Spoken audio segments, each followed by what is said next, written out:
தூத்துக்குடி மாநகராட்சி பகுதியில் திமுக ஆட்சி அமைத்த பின்புதான் வளர்ச்சி அடைந்துள்ளன என தூத்துக்குடி மாநகராட்சி பகுதியில் நடைபெற்ற பகுதி சபா கூட்டத்தில் மேயர் ஜெகன் பெரியசாமி பேச்சு. தூத்துக்குடி மாநகராட்சி 15வது வார்டுக்குட்பட்ட மடத்தூர் அருகில் பகுதி சபா கூட்டம் இன்று நடைபெற்றது. மாநகராட்சி ஆணையர் மதுபாலன் தலைமையில் நடைபெற்ற இந்த பகுதி சபா கூட்டத்தில் தூத்துக்குடி மாநகராட்சி மேயர் ஜெகன் பெரியசாமி கலந்து கொண்டு பொதுமக்களிடம் கோரிக்கை மனுக்களை பெற்றுக்கொண்டார். தொடர்ந்து பேசிய மேயர் ஜெகன் பெரியசாமி, மாநகராட்சி பகுதிகளில் சாலை பணிகள் மற்றும் வடிநீர் கால்வாய்கள் அமைக்கப்பட்டுள்ளன. கடந்த அதிமுக ஆட்சியில் இந்த பகுதி எப்படி இருந்தது என்பது எல்லாம் இந்த பகுதி மக்களுக்கு நன்கு தெரியும். திமுக ஆட்சி அமைத்த பின்பு எவ்வளவு வளர்ச்சி பணிகள் நடைபெற்றுள்ளது என்பதும் உங்களுக்கு தெரியும். மக்கள் நலம்தான் முக்கியம் என்று நாங்கள் தொடர்ந்து பணியாற்றி வருகின்றோம். இனி வரும் காலங்களிலும் தொடர்ந்து பணியாற்றுவோம் என பொதுமக்களுக்கு குடிநீர் வழங்கப்பட்டு வருகின்றதும் எனவும் பொதுமக்கள் அதை சிக்கனமாக பயன்படுத்தி கொள்ள வேண்டும். அனைத்து அடிப்படை பணிகளும் இந்த பகுதிக்கு முழுமையாக செய்து கொடுக்கப்படும் என தெரிவித்தார். இதேபோல் தூத்துக்குடி மாநகராட்சி பகுதியில் உள்ள 60 வார்டுகளிலும் பகுதி சபா கூட்டங்கள் நடைபெற்றது. இந்த கூட்டத்தில் உதவி செயற்பொறியாளர் இர்வின் ஜெபராஜ், மாநகராட்சி இளநிலை பொறியாளர் பாண்டி, மாமன்ற உறுப்பினர் இசக்கி ராஜா உள்ளிட்ட ஏராளமானோர் கலந்து கொண்டனர். மடத்தூர் பகுதியில் வார்டு 15 நிறைய சாலைகள்,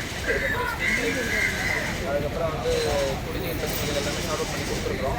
மேலும் அவங்களுடைய கவுன்சிலர் மிகவும் ரொம்ப ஆக்டிவானவர். நம்மளுடைய மாவட்ட கூட்டங்களில் எல்லாத்தையும் இந்த பகுதி மக்களுடைய குறைகளை தொடர்ந்து வலியுறுத்திட்டே இருக்கிறாங்க.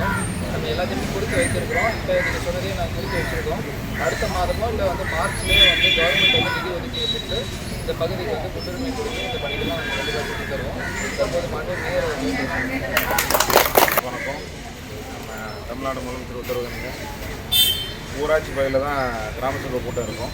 நகர்ப்புறத்தையும் தமிழ்நாட்டில் அறிமுகப்படுத்தி கிட்டத்தட்ட 3 ஆண்டு காலமாக நடந்து இன்று வாக்காளர் தினம். இன்றைக்கும் நம்ம இது பேர் பகுதி சபா உங்களுக்கு தெரியும். நம்ம தூத்துக்குடி மாநகராட்சியில் 300 இடம் நடந்துட்டுருக்கு. இதை சிறப்பாக நடத்தி கொண்டு இருக்கோம். நம்ம ஆணையாளர் மற்றும் அங்கங்கே பேருக்கு அதிகாரி, மாமன்ற உறுப்பினர், அனைத்து பகுதி சபா மெம்பர் உறுப்பினர் எல்லாத்துக்கும் வணக்கம் தெரிவிக்கிறேன். இந்த நிகழ்ச்சியில் கலந்து கொண்டிருக்கோம். கமிஷனர் சார் மற்றும் மாமன்ற உறுப்பினர் கிண்டி காலனி வந்தாச்சு, துறைகணி நகர் வந்தாச்சு. இது ஒரு லிமிட் உங்களுக்கு தெரியும். கலெக்டரேட்டு சோழீஸ்வரத்தை ஒட்டி வரைக்கும் இந்த வார்டு இருக்குது. பெரிய வார்டு இருக்குது.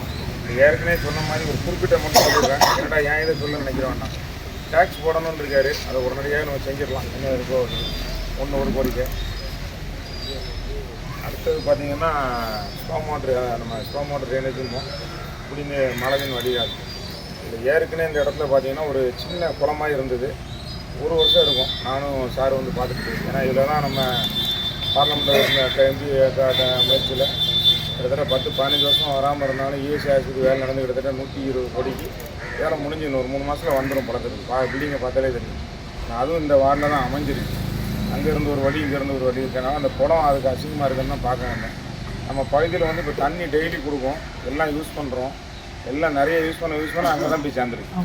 பார்த்துட்டு தான் வந்தேன். சாக்கடை தண்ணியாக இருக்க சேரக்கூடாது. நம்ம நீங்கள் சொன்ன மாதிரி ஒரு நல்ல ஐடியா தான். இங்கேருந்து வாட்டம் கிடைக்கல. மேக்ஸிமம் கிராவிட்டில் தான் ஓடுறதுக்கு போடுவோம். அது இல்லாட்ட தான் சப்போர்ட்டுக்கு மோட்ரு வைப்போம். முதல்ல ஒரு பம்பு ரூம் நம்ம மாற்றி வைக்க சொல்லிட்டு போனோம். அதை முதல்ல மாட்டிக்கிடுவோம். யூஜிட்டினா உடனே வராது. அது போடுறதுக்கு எப்படியும் 1 வருஷம் ஆயிடும். யூஜிட்டு அண்டர் கிரவுண்ட் ட்ரைனேஜ் சிஸ்டம் அதையும் கொண்டு வந்துடுவோங்கிறது சொல்லிக்கிறேன்.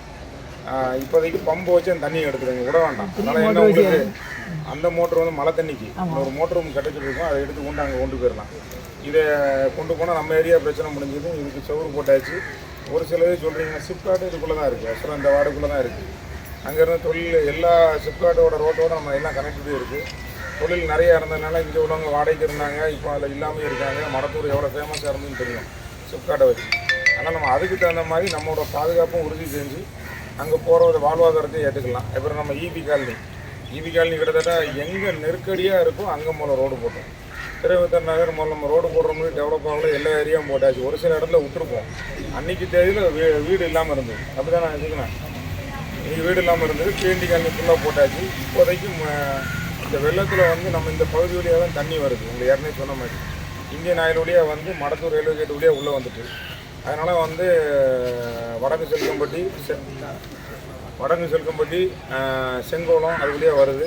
அது எல்லாமே இந்த வார்டு தான். துறக்கணி நகர் நீங்கள் சொல்கிறீங்க. நம்ம ரிக்கார்டில் 7 மணி நகர் எக்ஸ்டென்ஷனு அந்த பகுதி வழியாக 20% வந்தது தான் கலெக்டரேட்டுக்கு நேரம் பின்னாடி வந்துடுது. கலெக்டரேட்டும் நம்ம இந்த வார்டு பகுதியில் தான் இருக்குது. அதனால் அதை அனலைஸ் பண்ணியிருக்கோம். நான் ஆணையாளரும் வரும் மழை காலத்தில் சரி பண்ணிக்கலாம். மழைக்கு தான் ஸ்டோம் வாட்டர் ட்ரைனேஜுங்கிற அதுக்கு தான் முக்கியத்துவம். சாலை வந்து ஆட்டோமேட்டிக்காக வந்துடுங்க. வந்து விடுபட்ட எல்லா சாலையும் எடுத்தாச்சு, நகரத்தில் உள்ள எல்லா சாலையும். எல்லாம் அரசில் வந்து ஒதுக்கீடு வந்தோன்னே எல்லாமே அங்கே கொடுத்துருக்கோம். வந்தோன்னே அதை நம்ம போட்டுடலாங்கிறத சொல்லிக்கிடுறாங்க. வேறு பெல் பட்டனையும் கிளிக் செய்யுங்கள்.